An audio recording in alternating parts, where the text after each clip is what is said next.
You are now listening to Thunder Radio, the podcast of the Manitoba First Nations Education Resource Centre. So hello everyone and welcome to Thunder Radio. We are here today in the studio with Allison McDonald. She is the principal of Wapaskwa Virtual Collegiate, which is a initiative here at MFNERC that was started a few years ago, and she's going to tell us about it today. So welcome, Allison. Thank you for joining us. Thank you, Kimberly. It's great to be here. So we'll just start off by answering or letting people know what is Wapaskwa, or what is a virtual collegiate, for those who haven't heard about it. The virtual collegiate, the idea of having a virtual collegiate actually began here at the center in 2009. And we received some funding back then to see if we could have this as an option for First Nation students here in Manitoba. I'm not sure how many are aware, but there's quite a number of high schools that the MFNERC services. There's 49 different high schools that we provide services for. And of those 49, there's only 21 that have a full high school program. And by full high school program, I really mean they have enough credits to grant a diploma, but really their course calendar is essentially made of just around 30 credits. So there's really not a lot of extra options, even in those schools that can provide a high school diploma. The options are just simply not there due to a number of reasons, funding being the main one. So the ones that can provide those high school programming, of course, they do a great job, but like I said, the options are simply not. They're just not attainable there. And so the virtual high school was first of all made to increase options, but also in those other communities that don't have any high school programming past grade 9 or the grade 10 level, we've got students in First Nations that are having to leave the community to continue. We have students leaving the community having to continue their education beyond the grade 8 level. And so they have to leave the community at young ages of 13, 14 years old if they want to continue and try to get, try to attain their high school diploma.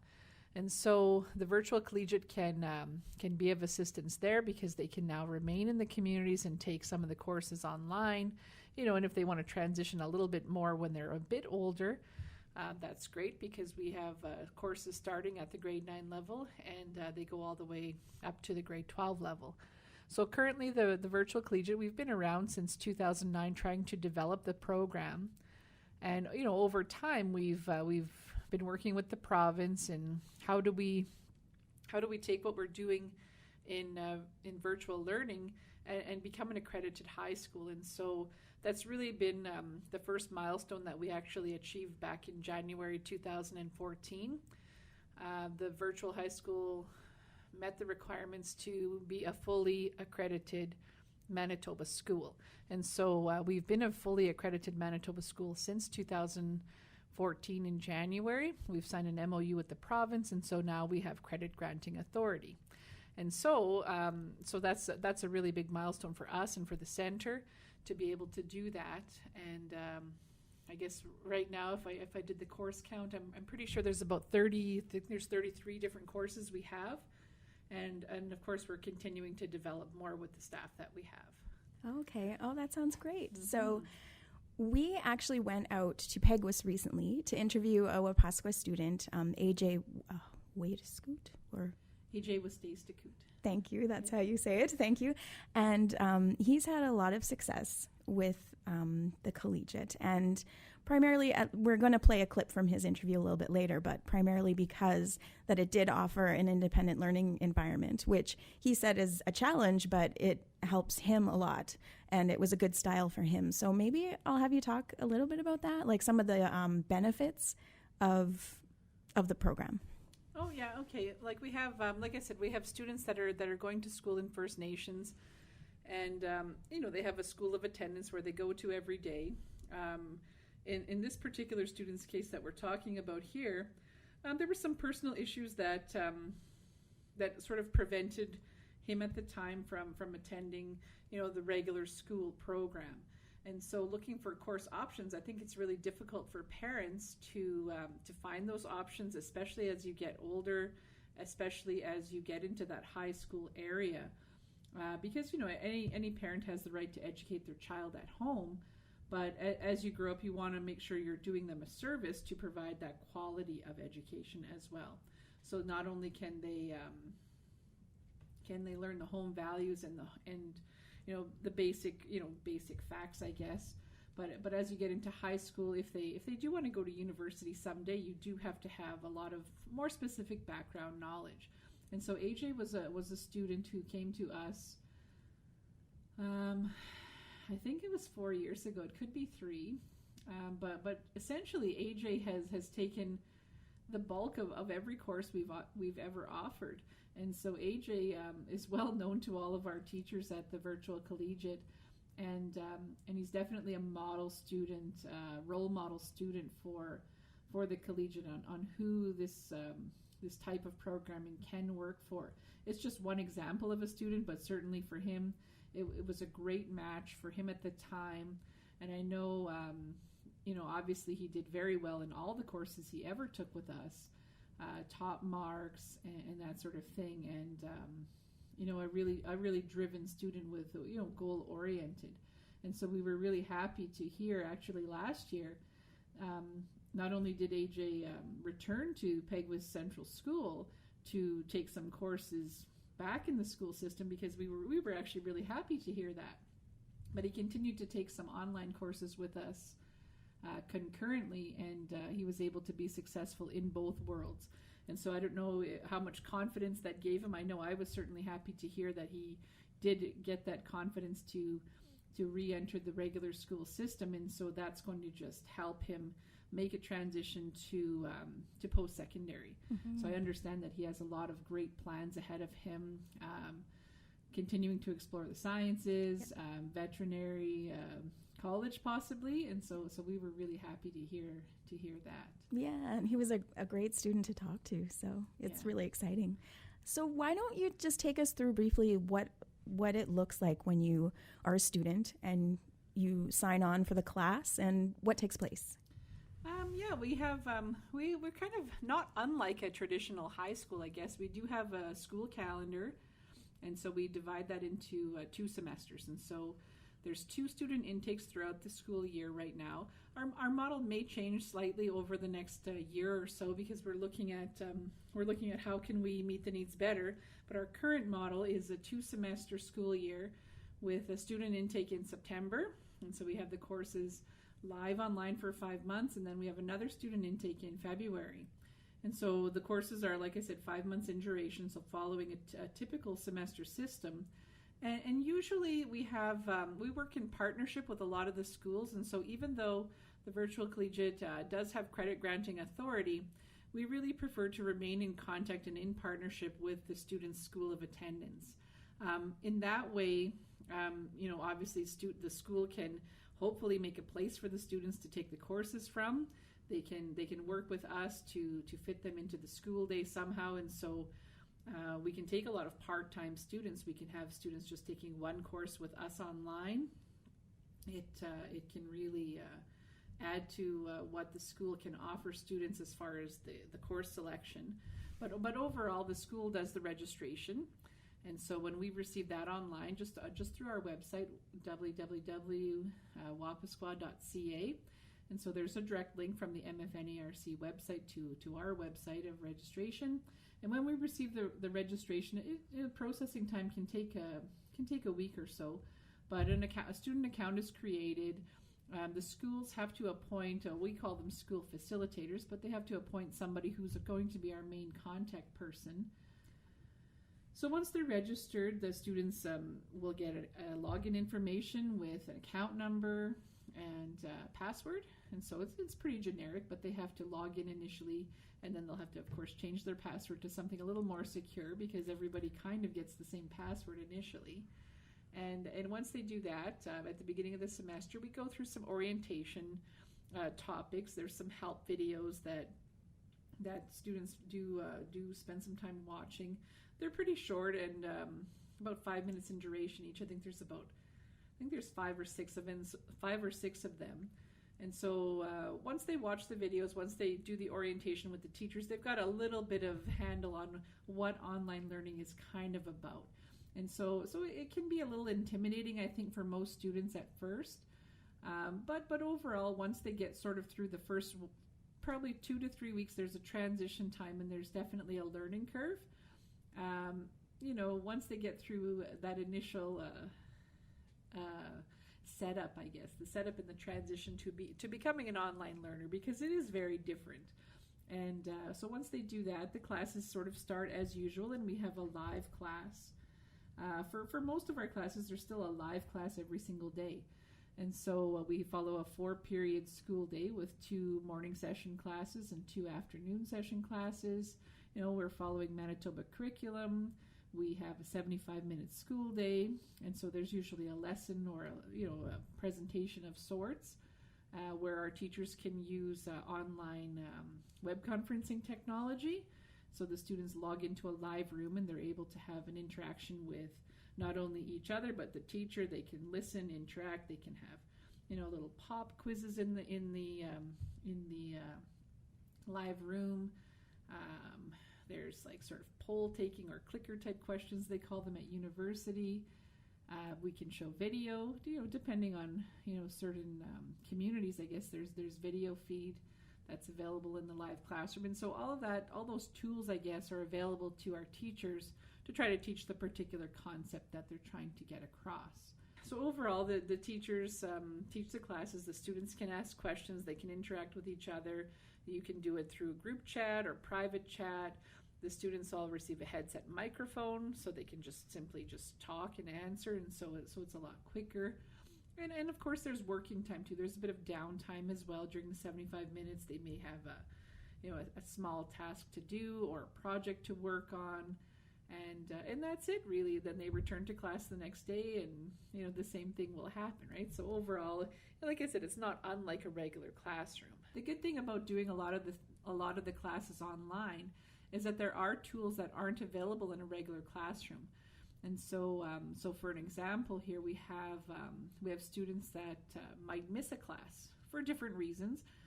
And with the technology we have every single class is recorded and stored in an archive. And so as soon as the class is done, it's automatically archived, and it's accessible. I think it's 2 or 3 minutes after the class is completed. If they happen to miss a class, they can simply click on the archive, and then they can rewatch the entire archive if they missed the whole class, or if they need some reteaching, they can just move the indicator to the specific point of the class where they may need some reteaching. And so that's really handy, I think, a really handy feature to have for an online system. So that's the interactive piece of the classroom. Not only do we have the interactive piece, but we actually have worked pretty long and hard actually developing the class ahead of time.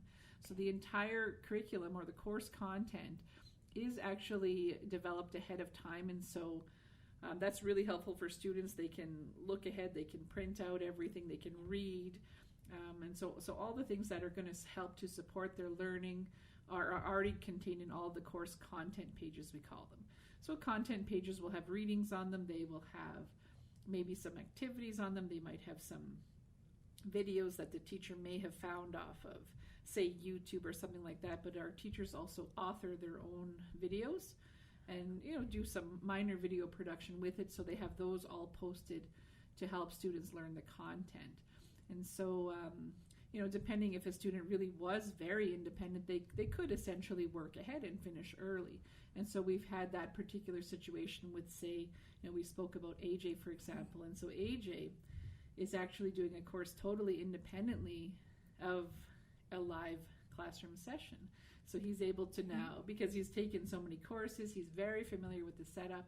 He's able to use the computer as a tool for knowledge, look, read, listen, learn, and also perform. And so perform all the tasks that are needed to gain course credit, I guess, to complete the assessments and all of this kind of stuff. The other thing we're doing also is looking at programming changes. And so a lot of times in First Nations, there's a lot of program changes that are missing, I guess. One of the things that a lot of urban schools have is credit recovery programs. Oh. And so credit recovery programs are available in most urban schools. Most divisions have them, where let's say, for example, a student doesn't make the credit, right? So they may have fell short of the mark and ended up with 40%.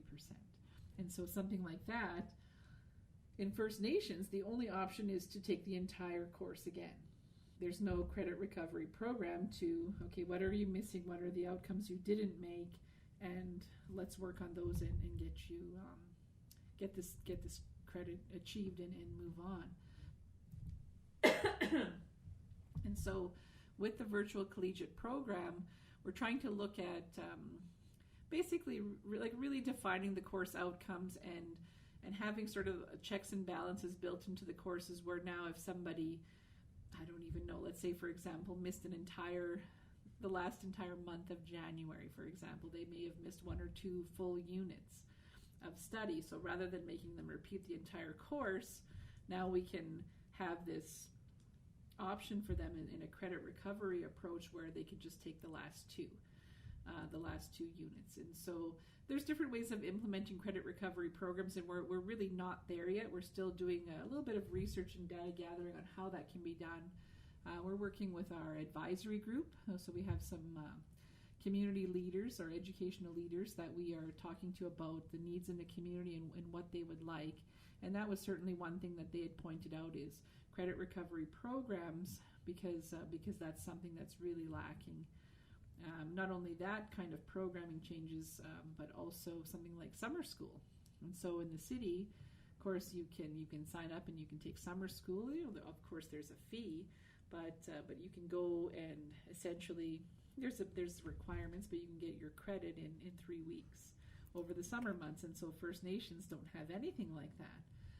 And so now how can we take the courses that are already built and change and adapt and modify them to be delivered in 3 weeks? And so looking at how we're going to do that too is another aspect of what we're working on kind of in the background, trying to build up the virtual collegiate programming options. So not only course options, but different ways to use the actual programming.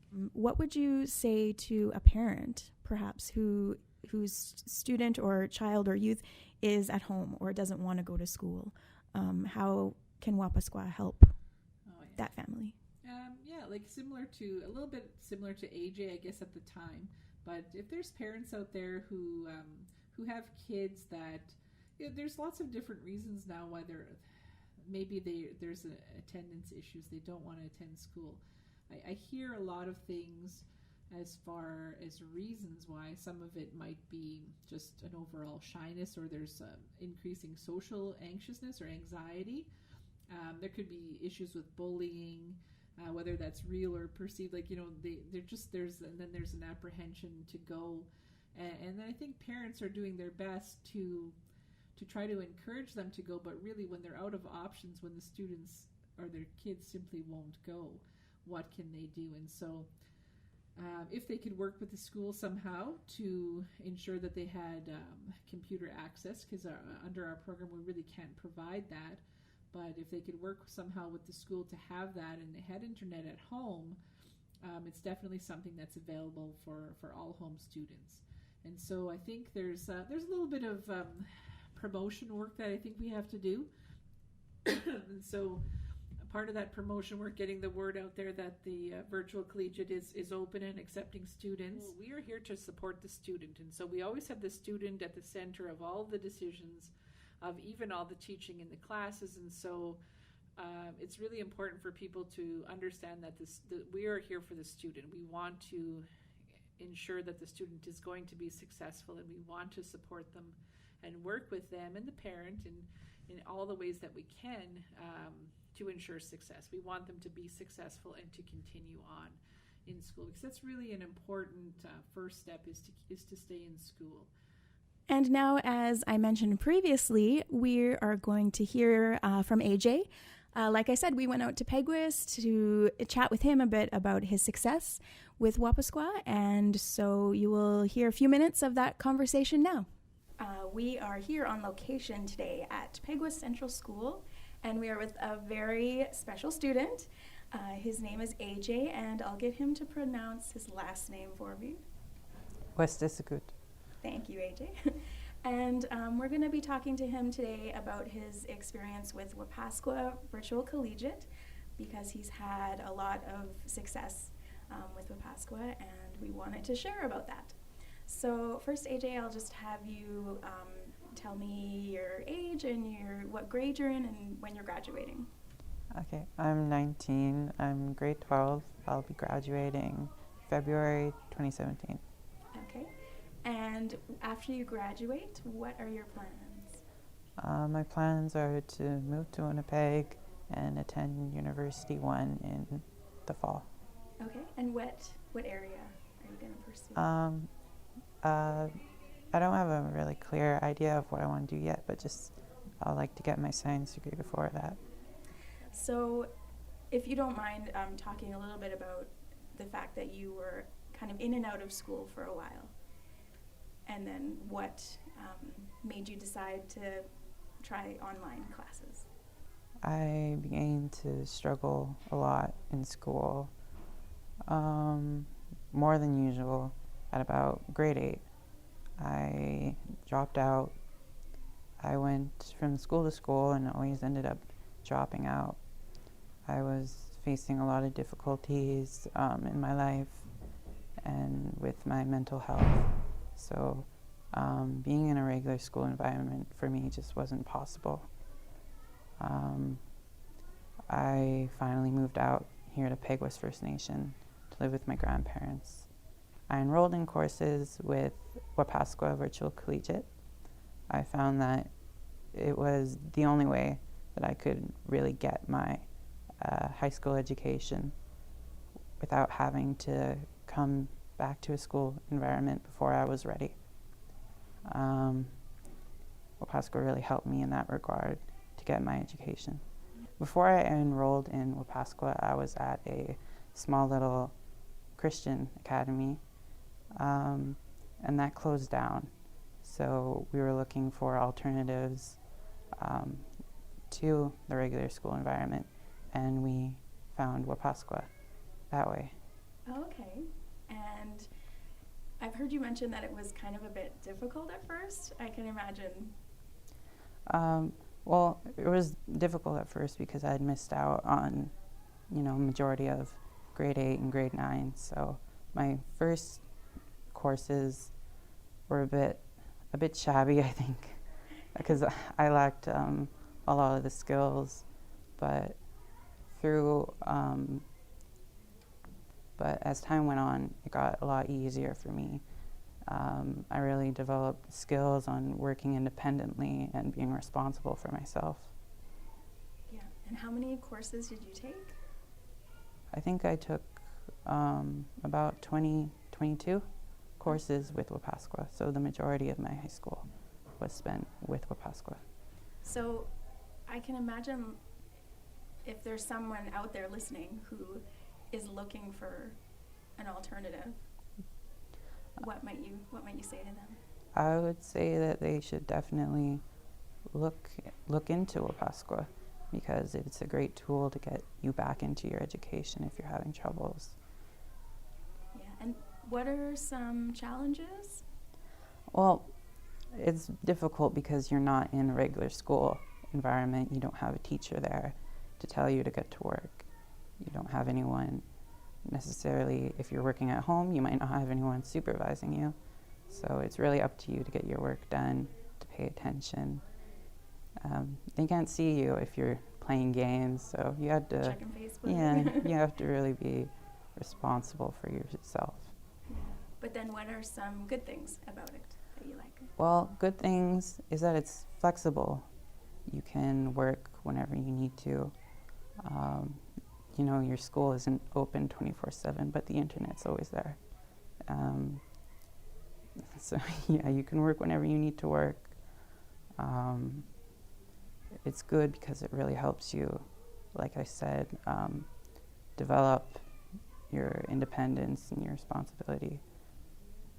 Mm-hmm. And now there isn't, like you said, it's not a classroom where you're sitting in a classroom with a teacher, but if you need help or if you have questions, you can do all that online, right? Yeah. Definitely.